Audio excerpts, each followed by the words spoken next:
Olá, pessoal. Eu sou Cristine Roman e esse é o Letras na Rede. Hoje a gente vai falar um pouco sobre os contos de Machado de Assis, integrantes de várias histórias, Adão e Eva e Viver. Leitura obrigatória do vestibular URBS 2023.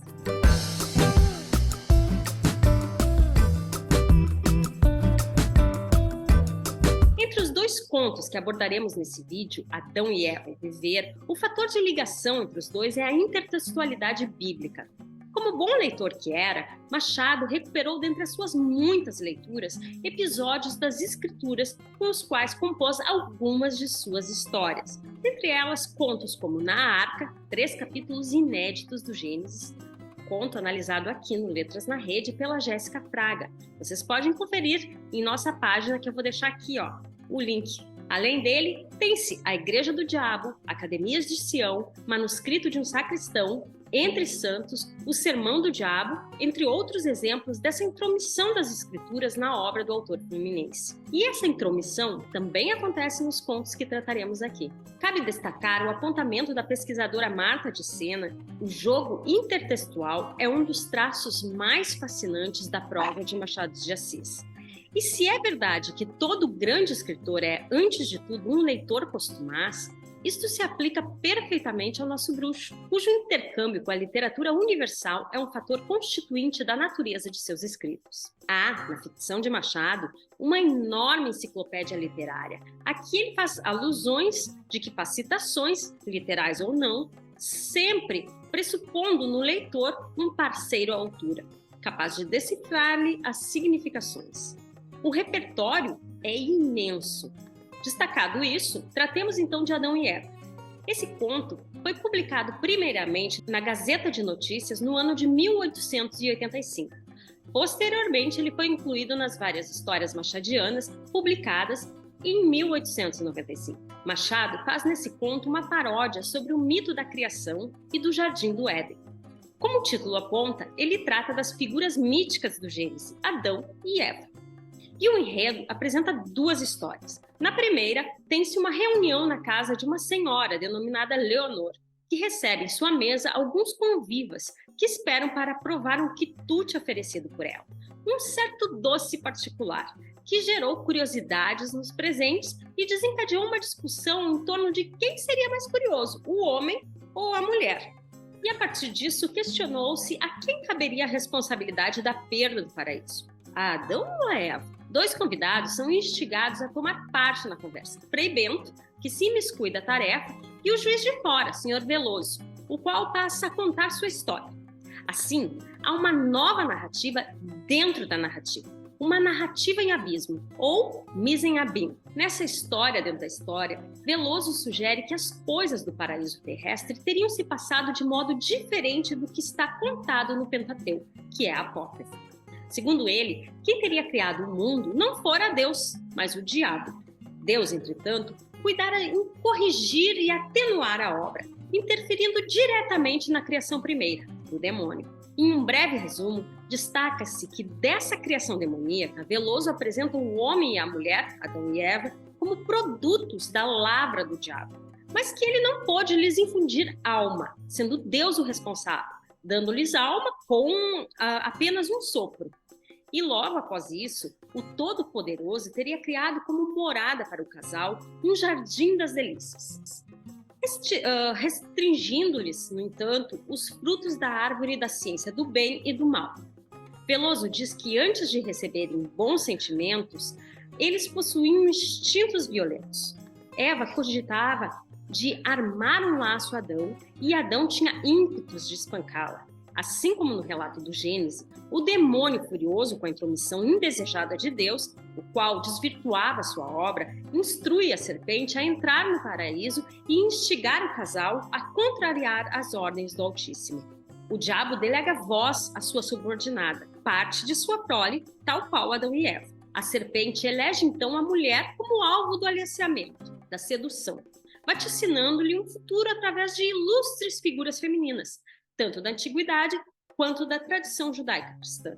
Nécia, para que recusas o resplendor dos tempos? Escuta-me, faze o que te digo, e serás legião. Fundarás cidades e chamar-te-ás Cleópatra. Dido, Semíramis. Darás herói do teu ventre e serás Cornélia. Ouvirás a voz do céu e serás Débora. Cantarás e serás Safo. E um dia, se Deus quiser descer à terra, escolherá as tuas entranhas e chamar-te-ás de Maria de Nazaré. Que mais queres tu? Realeza, poesia, divindade, tudo trocas por uma estulta obediência? Nem será só isso.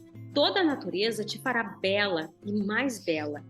Eva, na versão apresentada por Veloso, não cai na sedução da serpente, renegando o fruto proibido, e Adão endossa essa assertiva. Como compensação pela obediência, recebem a bem-aventurança eterna. Ao final da narrativa, o Sr. Veloso destaca que sim, nada da história contada ocorreu realmente.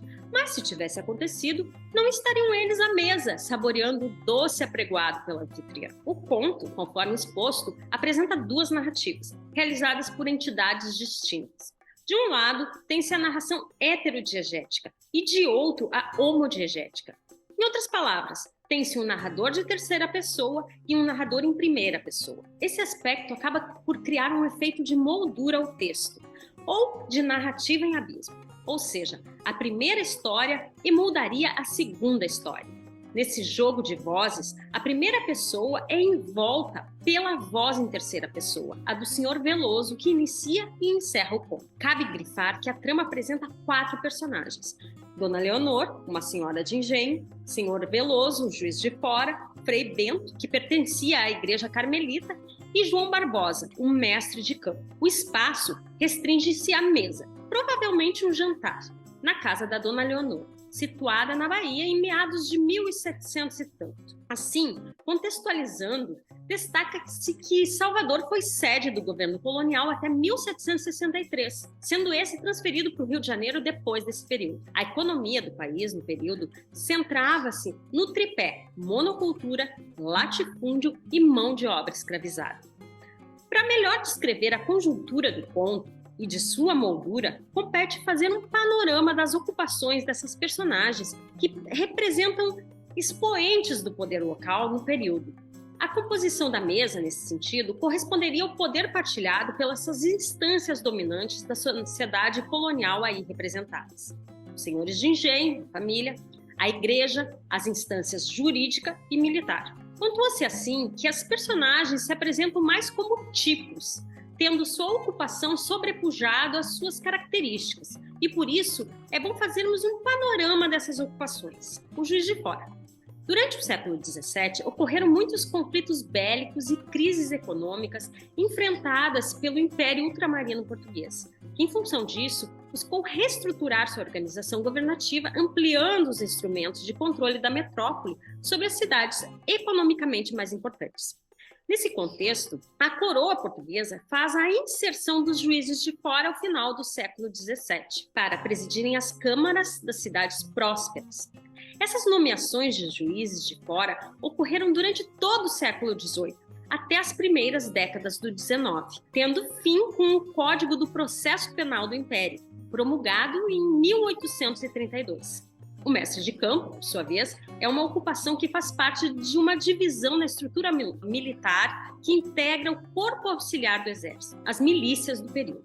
A divisão militar, entretanto, consistia em corpos regulares, as tropas pagas ou de primeira linha, os corpos irregulares, as ordenanças e o corpo auxiliar. As milícias foram criadas em 1641 e compunham um serviço obrigatório e não remunerado em que os civis apoiavam as tropas de primeira linha. Eles eram recrutados entre a população e divididos em categorias raciais: brancos, negros e pardos. Eles eram comandados por oficiais, por mestres de campo e sargentos-mor. Já em relação à senhora de engenho, Dona Leonor, destaca-se o fato de que o narrador caracteriza a reunião presidida por uma senhora de engenho, o que pode apontar para a posição social proprietária em que a mulher só poderia ocupar em caso de viuvez. Conforme as ordenanças filipinas, as mulheres, após o falecimento dos cônjuges, herdavam metade de tudo que o casal construíra. Caso não tivesse filhos,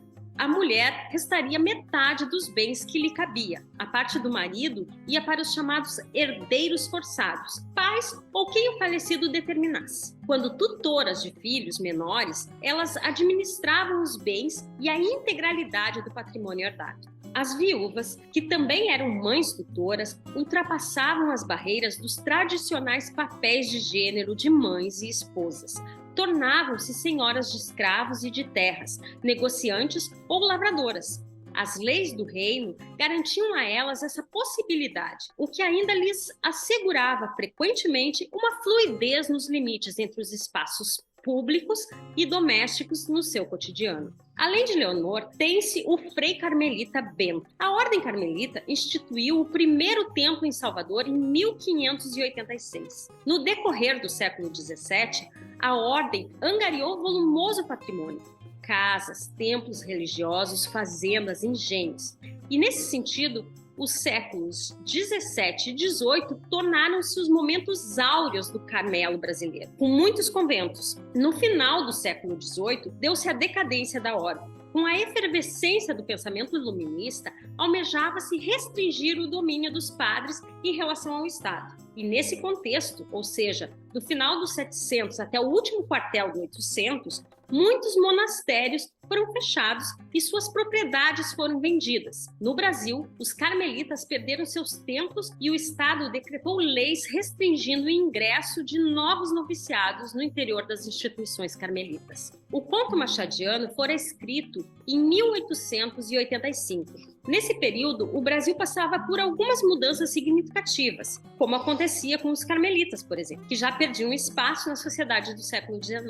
Mas o período é marcado, sobretudo, pela Lei Saraiva Cotegida, a Lei dos Sexagenários, aprovada nesse mesmo ano, 1885. A lei previa liberdade aos sujeitos escravizados que tivessem mais de 60 anos, estabelecendo, além disso, normas para a libertação gradual dos cativos, mediante indenização. O objetivo, contudo, dessa lei era conter os abolicionistas mais radicais. Tendo como ponto de reflexo o contexto em que o conto foi produzido, busca-se pensar uma aproximação entre a inversão produzida pelo trecho do conto, que traz a propriedade disposta no embate entre Deus e o diabo, em torno da criação, que na versão do Juiz de Fora não caberia a Deus, como configurado nas Escrituras, mas ao diabo, conforme texto verdadeiro, apócrifo, como destaca Veloso. A partir disso, a quem caberia a legitimidade do destino dos homens? Seriam propriedades de Deus ou do diabo? E dessa questão levanta-se outra, premente para o período. Os homens podem ser propriedade um dos outros, como acontece na sociedade escravista com a qual Machado dialoga? Para mais, destaca-se que no embate entre as versões de Veloso e da Bíblia, havia duas autoridades entre os convivas. A autoridade jurídica, a quem competia julgar e reconhecer a veracidade dos fatos mundanos, seculares, e a autoridade eclesiástica, que deteria o conhecimento das Escrituras. Todavia, aqui também ocorre uma inversão. O religioso imiscui-se de um posicionamento, deixando para o representante da ordem mundana os juízos sobre a concepção divina. Mesmo que apresentando uma nova constituição em torno da criação ao final do conto, Veloso destaca, por meio de troça, o papel dúbio a que a verdade pode adquirir, independentemente da voz que a profere. Essa inversão, que ocorre em todo o conto, reflete ainda a posição da mulher e seu papel social. O Conto Viver, de seu lado, foi publicado na Gazeta de Notícias um ano depois de Adão e Eva, ou seja, no ano de 1886.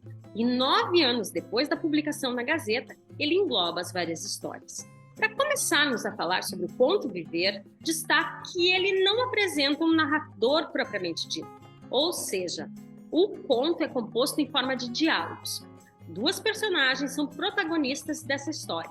Duas personagens que representam culturas distintas, a antiguidade clássica dos mitos gregos e a cultura judaico-cristã. Ou seja, estamos tratando aqui das figuras de Prometeu e Ahasverus, o judeu errante. Ahasverus é a personagem da tradição judaico-cristã que teria repelido e negado um breve descanso a Cristo no instante em que ele vergara sobre o peso da cruz em seu martírio. Como castigo, Deus condenara-o a ser um eterno errante, sem repouso até os últimos dias. O mito do judeu errante tornou-se metáfora da diáspora judaica e também simboliza o discurso religioso que justifica a exclusão e que culminou na Inquisição e na perseguição aos judeus em vigor na Europa até o século XVII e em Portugal e na Espanha até o XIX. Prometeu, por sua vez, é um mito clássico. Segundo a mitologia, essa personagem teria roubado o fogo celeste para dá-lo aos homens e, em função disso, foi condenado por Júpiter ou Zeus, sendo acorrentado ao Monte Cáucaso, sofrendo com ataques constantes de uma águia que eternamente devorava parte do seu fígado, que se regenerava, e a cada regeneração, nova investida da ave. Assim, para além das águias que sobrevoam e testemunham a cena, o conto restringe-se a essas duas personagens. Já o cenário em que se passa a trama é apocalíptico, o fim dos tempos em que Ahasverus, o último homem a vagar pela terra, espera pela morte. Chego à cláusula dos tempos. Esse é o limiar da eternidade. A terra está deserta. Nenhum outro homem respira o ar da vida. Sou o último. Posso morrer. Morrer.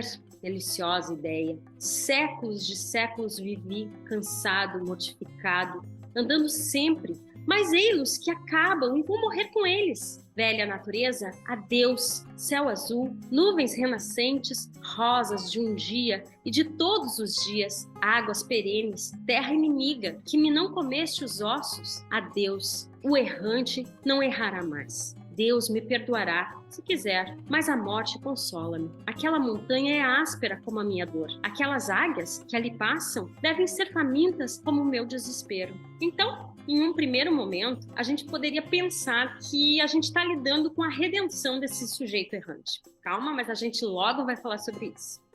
Pensando na estrutura, o conto lembra uma peça de teatro, um texto dramático em que a cena é introduzida por meio de didascália. Didascália, na Grécia Antiga, era o conjunto de instruções ou indicações que os autores dramáticos davam aos atores. Hoje essas indicações são chamadas rúbricas ou simplesmente indicações cênicas. E isso a gente pode ver no conto Viver, onde a introdução traz o seguinte: fim dos tempos. Ahasverus sentado em uma rocha. Fita longamente o horizonte, onde passam duas águias, cruzando-se. Medita, depois sonha. Vai declinando o dia. Após o monólogo de Ahasverus, que dá sequência a essa introdução ou rúbrica inicial, entra em cena Prometeu, atestando o fim dos homens. O errante percebe que o outro com quem dialoga não pertencia à raça dos homens. E Prometeu destaca que, com o fim da humanidade, como se conhece até então, o mal, a morte e a opressão acabarão e, em seu lugar, reinará a universal justiça. Ahasverus argumenta que a imagem pintada para o futuro do mundo seria promissora, mas o eterno errante pedia-lhe que o deixasse ir ao caminho da morte. Que pressas tem de acabar os teus dias? Destaca o outro. Então, ele pontua, após testemunhar gerações e suas ruínas, o fastio da existência. Conta-lhe sua condenação e como o zelo por cumprir as determinações do Estado ou de superiores conduziram à barbárie. Em suas palavras, onde quer que o zelo penetrou numa alma subalterna, fez-se cruel ou ridículo. Então, Prometeu argumenta que a pena sofrida pode ser vista de modo oposto, como um privilégio de poder ler da vida o livro todo, podendo com isso ligá-los e concluí-los. Falaste em capítulo? Felizes os que só leram a vida em um capítulo. Os que se foram à nascença dos impérios levaram a impressão da perpetuidade deles. Os que expiraram, quando eles decaíam, enterraram-se com a esperança da recomposição. Mas sabes tu o que é ver as mesmas coisas sem parar? A mesma alternativa de prosperidade e desolação, desolação e prosperidade, eternas exéquias e eternas aleluias, aurora sobre auroras, ocasos sobre ocasos? Depois de ouvir a história de Prometeu, Ahasverus passa a hostilizá-lo como artífice do inferno, responsável por todos os males que o afligiram. E então Ahasveros aprisiona-o novamente às correntes de outrora. Prometeu, então, ao anunciar uma glória futura para o derradeiro homem, que reinará, desprezado dos homens, governará os homens, e com essa promessa de vida e continuidade predita por Prometeu, Ahasveros se deleita, liberta o Titã, e o diálogo se encerra com a fala do errante diante da promessa de que ele seria rei eleito de uma raça eleita. Não é demais para resgatar o profundo desprezo em que vivi, onde uma vida cuspiu lama, outra vida porá uma auréola. Anda, fala mais, continua sonhando. As duas águias aproximam-se. Após essa rúbrica, indicando que a personagem está sonhando ou delira, poderíamos dizer que o desfecho do conto se dá pelas águias que testemunham a cena e imprimem o desejo de vida que não se extingue. Assim, destaca-se que o conto é permeado pelo onírico, ou seja, é atravessado pelo sonho de Ahasveros, que no derradeiro momento ainda sonha com a vida. As personagens, por sua vez, têm a marca da condenação, do mesmo modo como outras personagens míticas e bíblicas, tais como Caim, personagem que aparece, por exemplo, no conto O Enfermeiro, analisado aqui no Letras na Rede pela Marina Malca. Ahasveros, em certo momento do conto, destaca: toda a humanidade está em mim.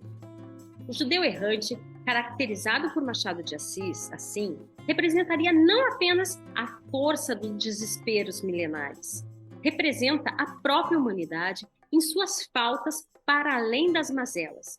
Porque se Ahasveros nega o descanso a Cristo, a humanidade o condena por não saber o que faz.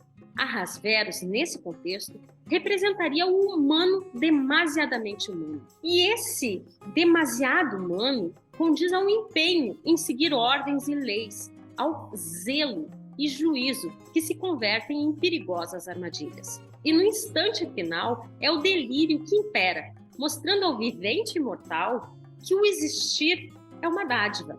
E do delírio nasce a esperança de redenção, não só de Ahasveros, mas da humanidade que ele representa, dando a ver um porvir proclamado pelo defensor dos mortais, Prometeu, que no mundo novo, os males advindos de Pandora seriam extintos em um mundo sem mazelas. O conto machadiano demonstra que, mesmo na condição adversa de total fastio pelo teatro da vida, a esperança impõe-se como atestado da condição humana, assim como o anseio pela redenção e o amor pela vida. Nesse sentido, Viver também liberta a representação do judeu errante de seu estigma fundante, que desde o século IV povoava o imaginário popular ocidental, usado pela Igreja como propagação do preconceito. No período medieval, o ódio aos hebreus era também um sentimento constante, já que eles estavam associados ao mal absoluto e eram identificados como supostos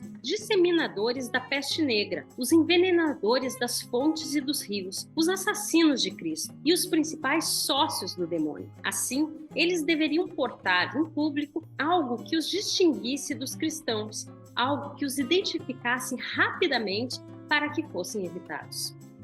Mais tarde, ou melhor, em 1844, o escritor francês Eugène Sue vai imortalizar na sátira Les Juifs Errants o antissemitismo propagado pela obra, mas, do seu lado, ganhando aspectos sociais e econômicos dentro desse preconceito. Machado reencena-o, dando-lhe contornos opostos, retirando-lhe a doença de cólera a que o judeu errante foi constantemente associado. E assim podemos dizer que, de certo modo, Machado também busca a redenção dessa personagem. Por hoje é só, pessoal. Muito obrigada e até a próxima. Ficou com alguma dúvida? Você pode deixar suas perguntas aqui nos comentários deste vídeo ou interagir com a gente nas nossas redes sociais. Quer ficar por dentro de tudo? Aproveita e segue a gente. Você nos encontra em todas as mídias pelo @letrasnarede. Até mais!